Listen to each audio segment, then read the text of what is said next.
fanay masino mameno ay mila niosotra ao avy amin'ny kery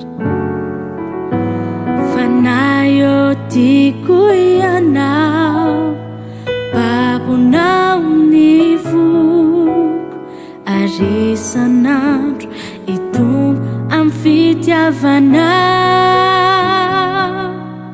ikasika ny fonao ny fiainako antananao sintomianilanao ao atsapa ery vaovao tsisy toilay toerana ifanatry tafiteranao amin'ny fanay sy famarinana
Alleluia.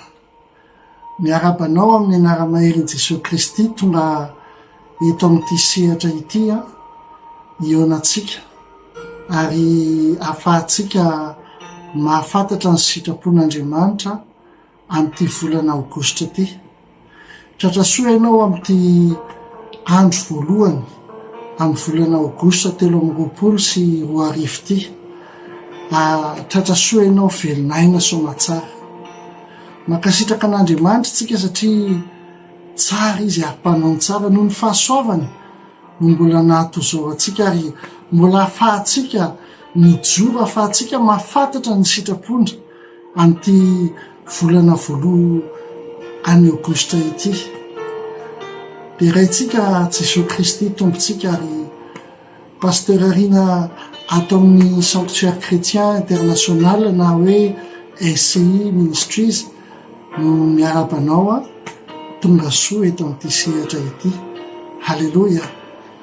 Apetratsika fanamasina ny fotoanantsika androany satria tsy mahavita ninino tsika raha tsy eo ny fanamasina, tsy mahafantatra ny sitrapon'Andriamanitra tsika raha tsy avy amin'ny fanamasina. Koa ihany koa ka tanteraka eo anatrehan'ny fanamasina itsika, anitry teny eo anatrehan'ny alehibiazan'i Jesosy Kristy isika. Oka izy ny teny amin'ny fiainanao, oka izy no ampafantatra ny sitrapony eo amin'ny fiainanao, ary izao fitaovana ihany ivavaka tsika. Raha eo amin'ny anara-maherinao Jesosy Kristy dia mbola misaotra sy midera ary mankalaza anao zahay. Saotra anao zay tompo satria mbola masina ianao, ao amasinana ny anaranao, ho ataony sitraponao ety atantaky ny an-danitra. Misaotra anao zay amin'izao andro Aogositra, voalohany Aogositra izao, no ny fitiavanao, no ny fahasoavanao no mbola nahatozao anay, mbola velonay zay tompo, mbola nomenao fahafahany zay miantso ny anaranao na dia tsy mendrika ary. Miankohaka eo anatrehanao zay, manitry teny eo anatrehan'ny fahalehibiazanao tompo, ary androany tompo kasio ny fon'ny tsirairay avy zay manaraka amin'izao fotoan'izao, kasio ny fon'izy ireo alala ny sitraponao, ahafantatra anao satria teninao dia mofinaina ho anay isan'andro isan'andro. Tompo, mandro soa fanamasina, anao ny sehatra, mandro soa Jesosy anao ny sehatra. Amen. Amen. Halleluja. Tamin'ny volana lasa teo dia ny loha-hevitritsika dia ny fahazavana, zay hita tao amin'ny Salamo 9:20, 5:5. Halleluja. Ary nianatra tanteraka tsika hoe ahoana ny fomba andehanana ao anatin'izany fahazavana zany, inona ny dikan'izany fahazavana zany, inona ny sitrapon'Andriamanitra amin'ny fahazavana. Halleluja. Inona moa ny antony mahatonga antsika mametraka loha-hevitra? Araky ny tenin'Andriamanitra ao amin'ny Romanina 12:9 dia ny teny takan'izao. Romanina 12:9 ny teny takan'izao hoe: ary koa raha masina ny santatra dia masina koa ny vongany, ary raha masina ny fakany dia masina koa ny sampany. Amen. Dikan'izany, raha masina ny andro voalohany, masina ny andro rehetra amin'ny volana Aogositra. Amen. Ary atolotritsika n'Andriamanitra ny andro voalohany satria Andriamanitra dia première place foana, numéro 1 foana Andriamanitra amin'ny zavatra rehetrarehetra. Faharoa ihany koa tsika dia mila misaintsaina ny tenin'Andriamanitra isan'andro isan'andro, araky ny teniny ao amin'ny Josua 1:5 dia miteny takan'izao hoe: oka tsy ala amin'ny vavanao ity boky lalàna ity, oka tsy ala amin'ny vavanao ity boky lalàna ity, fa saintsaina andro aman'alina hitandremanao anao arak'izay rehetra voasoratra ao. Ary manao zany ianao, ary amin'izany dia alavorary ny lalanao ianao sady ambinina. Amen. Alavorary ny lalanao ianao sady ambinina. Ny tenin'Andriamanitra koa hoe oka ny fahamarinana no fehikibonao, zany hoe tena fiadina ara-panahy goavana be ny fahamarinana dia ny tenin'Andriamanitra zany. Ary ny tenin'Andriamanitra mila saintsaina, tsy hoe renesina fotsiny, fa ny dikan'izany saintsaina zany sady mareno miaina ianao no vonina ihany koa apiatra ny tenin'Andriamanitra. Halleluja. Joba 2:20 fantatsika loatra hoe raha mifankazatra mitsitotsika dia zany ny atongavany soa eo amin'ny fiainantsika. Ary ny teny koa izy teo tamin'ny Josua 1:5 hoe raha ohatra tsika ka misaintsaina andro manalina ny tenin'Andriamanitra dia alavorarana alatsika zato ambinitsika. Eto amin'ny ministera atsika amin'ny SI ary ny amin'ny fiangonana maro ihany koa moa dia takan'izany dia misy loha hevitra zay diniana. Raha tamin'ity taona ity zao dia ny loha hevitra diniantsika amin'ity taona ity dia ny fahamasinana. Amena, ny fahamasinana. Araky ny hitantsika amin'ny Levitikosy 20:20 zay milaza toy izao amin'ny anara-maherin' Jesosy Kristy sokafy ny baibolinao azafady. Levitikosy 20:20 dia milaza toy izao hoe amin'ny anara-maherin' Jesosy Kristy, ary aoka ho masina ho ay ianareo satria masina ao Jehova. Ary efa navahako tamin'ny firenena samihafa ianareo mba ho ahy. Amen. Possible tsara zany ny atao hoe miaina ao anatin'ny fahamasinana satria masina le raintsika any an-danitra, satria mila mamofopofona ny raintsika any an-danitra isika, mila mamofopofona fahamasinana isika. Halleloja. Ary misy ihany koa ny loha hevitra isam-bolana zay diniantsika akaiky. Rehefa misy ny loha hevitra moa tsy midika hoe rehefa tapitra ny volana tapitra zay fa manomboka le loha hevitra de diniana akaiky de iainana mandra-pahatonga Jesosy Kristy ary iainana mandrak'izay. Halleloja. Ny loha hevitra tamin'ny volana lasa teo dia ny fahazavana. Araky ny hitantsika amin'ny Salamo 7:100 andininy 5:100. Salamo 7:100 andininy 5:100 zay milaza toy izao amin'ny anara-maherin' Jesosy Kristy faniliny tongotro sy fanazavana ny lalako ny teninao. Faniliny tongotro sy fanazavana ny lalako ny teninao. Amen. Ilaina ny fahazavana satria efa maizana zao tontolo zao. Ilaina ny fahazavana mba andehanao miainao anatin'ny fahazavan'ny tenin'Andriamanitra ny fiainanao. Halleloja. Mba misy fahazavana ny toe-tsainao, mba misy fahazavana misy mangirana no avinao.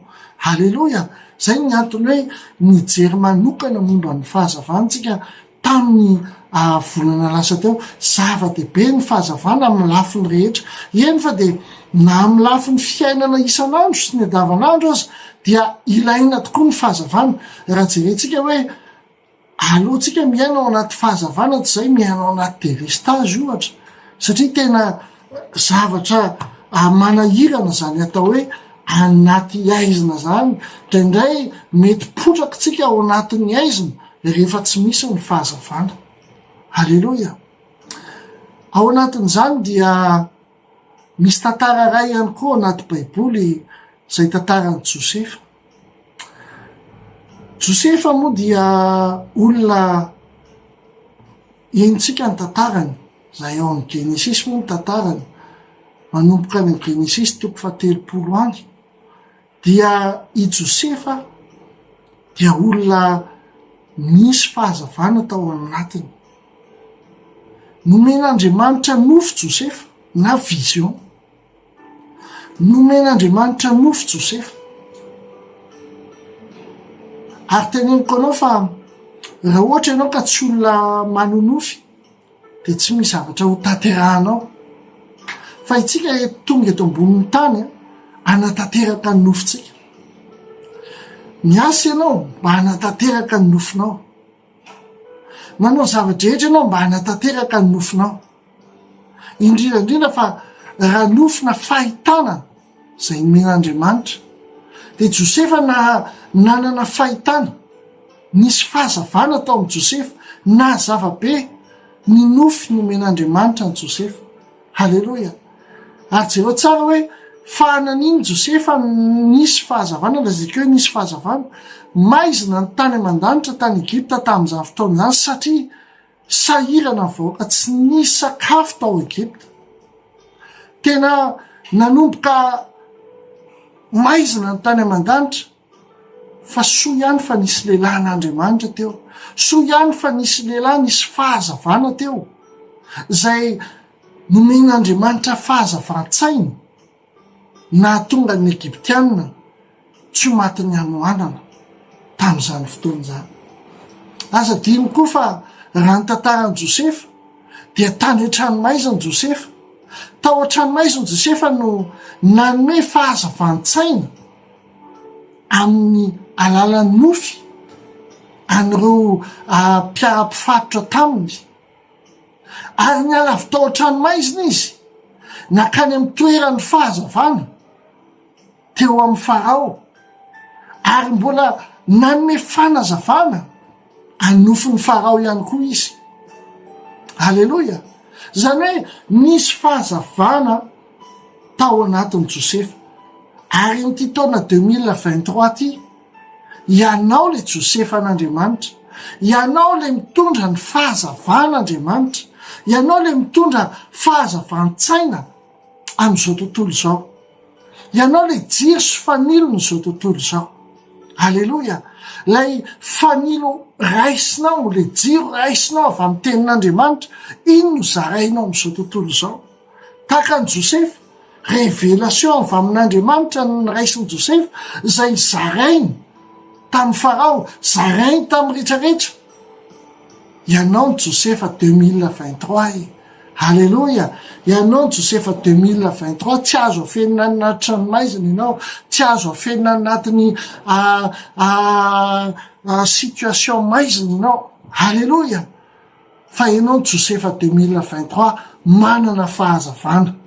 Fa inona ny fanontaniana anankiray? Inona ny tena tanjon'Andriamanitra tamin'ny Josefa? Rehefa diniantsika hoe inona ny tena tanjon'Andriamanitra tamin'ny Josefa?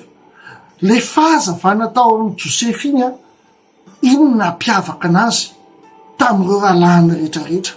Halleloja!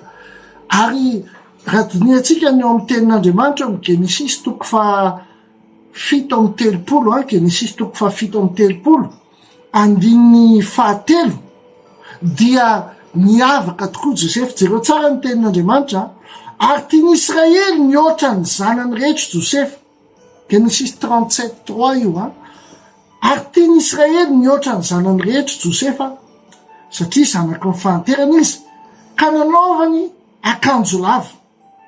Fahefatra, ary no nitangalany fa Josefa ny tiany ray mihoatra noho izy marahavy, dia nankala izy ka tsy nahazaka anao teny tsara taminy. Genesis 3:7-5, jereo tsara ty enoy tsara. Ary nanonofo Josefa, ka nambarany tamin'ireo rahalahiny, dia vomaika nankala azy izany. Niavaka tokoa Josefa, ary no amarin'ny tompo zany fanavahana anazy zany hatrany am-boalohany ka hatrany am-piafarany. Rehefa manomboka asa eo amin'ny fiainanao Andriamanitra, tsy hoe manomboka izy dia avelany eo ianao, fa manomboka izy izy ny alpha sy omega, manomboka asa eo amin'ny fiainanao izy hatramin'ny farany mahatoky Andriamanitra. Ary rehefa manome fanazavana izy na manome fanavana anao, dia manome anao ihany koa an'ilay fahitana izay manana fahazavana eo amin'ny fiainany no manana fahitana ihany koa. Ary mazava be nge zany, raha ao anaty maizina ianao tsy hahita mihitsiny, fa ao anaty mazava ianao no mahita. Amen! Zay manana ny fahazavana dia manana ny fahitana. Ary ny teko anao no amarin'ny tompo hatramin'ny farany ny fahitana momba ny Josefa. Halleloja! Eny, tsy nandeha lavitra fa reo rahalahiny no nialina anazy. Reo rahalahiny varotra anazy tany Egypta, reo rahalahiny nahatonga anazy ho andevo. Fa zao, na dia anao zavatra ratsy ary ny manodidina anao, fa vadika Andriamanitra ho fahasoavana miezinezina eo amin'ny fiainanao zany. Rehefa misy fahitana dia misy fahazavana. Halleloja! Ary ny fahazavana avy amin'Andriamanitra tsy azo afenina izany mihitsy. Halleloja! Averiko ny tenin'Andriamanitra ny amin'ity taona ity, Levitikosy 20, andiny fa 40. Areo ka ho masina ho ay ianareo satria masinao Jehova, ary efa navahako tamin'ny firenena samihafa ianareo mba ho ay. Amen. I Josefa zay nanana ny fahazavana dia nanana fiavahana miavaka tamin'ireo ralàny izy. Nataon'Andriamanitra niavaka izy. Betsaka mpifatitra teo fa niavaka izy. Betsaka ny olona tao amin'ny Potifara fa niavaka izy. Betsaka ny olona zay atao hoe naminany nahafantatra ny zava-miafina teo anatrehan'ny Farao fa niavaka Josefa. Ary teo anatrehan'ny firenena rehetra manerana n'izao tontolo zao niavaka Josefa satria nisy fahazavana tao aminy. Ianao ihany koa satria nandray fahazavana avy amin'ny Jesosy Kristy ianao de miavaka ianao. Halleloja. Miavaka tanteraka ianao. Ary io fiavana natombok'Andriamanitra amin'ny fiainanao io dia hatramin'ny farany io. Halleloja. Miavaka hatramin'ny farany. Ambarako amin'ny anara maherin'i Jesosy Kristy zay tompony tompo ary mpanjaka ny mpanjaka, zay tompotsika eto, fa ity volana aogositra ity dia volana miavaka ho anao. Volana miavaka ho anao. Volana miavaka ho anao. Amen. Ianao le Josefa 2023, iavaka ianao, iavaka ny ara-panahinao, iavaka tanteraka ny asanao, iavaka ny projet-anao, iavaka ianao ny ampiasana, miavaka ianao amin'ny zavatra rehetra ataonao, miavaka ny ankonanao, miavaka ny projet-anao. Halleloja. Amin'ny nara maherin'i Jesosy Kristy ianao le manana fahazavana, ianao le zanak'Andriamanitra dia avan'Andriamanitra araky ny teniny eo amin'ny Levitikosy teo hoe navahako tamin'ny firenena hafa rehetra ianao. Olona miavaka tanteraka ianao ary ho amarin'Andriamanitra mahazanany ianao, ho avany ianao, ho amarin'Andriamanitra mahazanany anao, iavaka tokoa anenao e. Amen. Amen. Ianatra tsika amin'ity volana aogositra ity, andinika lalina isika amin'ity volana aogositra ity. Ahoana zany atao hoe miaina, inona ny fomba famindra ara-baiboly amin'izany atao hoe fiavana izany. Amen. Ahoana ny fomba iainana an'izany fiavana izany. Halleloja. Satria ianao zanak'Andriamanitra, satria ianao efa firenena miavaka, ianao efa zanak'Andriamanitra miavaka, mila fantatrao ny fomba iainanao anatin'izany fiavahan'izany. Inona ny sitrapon'Andriamanitra ao anatin'izany fiavahan'izany. Omeko ohatra ray fotsiny ianao hoe tantaran'i Josefa, niavaka izy tao an-tranon'ny Potifara, fa niavaka ihany koa izy tamin'ny toetrany mba tsy anaraka ny vadin'ny Potifara fa anaraka ny sitrapon'Andriamanitra. Niavaka ny toe-tsainy, niavaka ny toe-panahiny, niavaka ny toe-pony, niavaka ny fahaizany. Halleloja. Ianao koa toy izany satria ianao le Josefa 2023. Aza dino isak'alahady tsika manomboka amin'ny 6 sasany ao Camp-le-Vieux sy any Taninandro. Raha any Taninarivo any Madagasikara ianao dia any Taninandro, raha eto a Maurice ianao dia ao Camp-le-Vieux amin'ny 6 sasany manasa ny namanao andao tsika hianatra eo atongony tompo, ahafantatra an'izany hoe fiainana miavaka zany. Mba azahoantsika fiainana miavaka tokoa amin'ny lafiny rehetra. Mandra-pahandren'izay alahady zay tsy andry ny fahatongavany dia tononoko aminao fahasoavana hoe entiko fahasoavana sy famindrapony anaraka anao amin'ny andro rehetra iendranao dia hitoetra ho tranon'Andriamanitra Jehova andro lava ianao. Tahian'Andriamanitra ianao ampitiavana lehibe olona miavaka ianao amin'ny nara maherin'i Jesosy Kristy. Amen.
Soci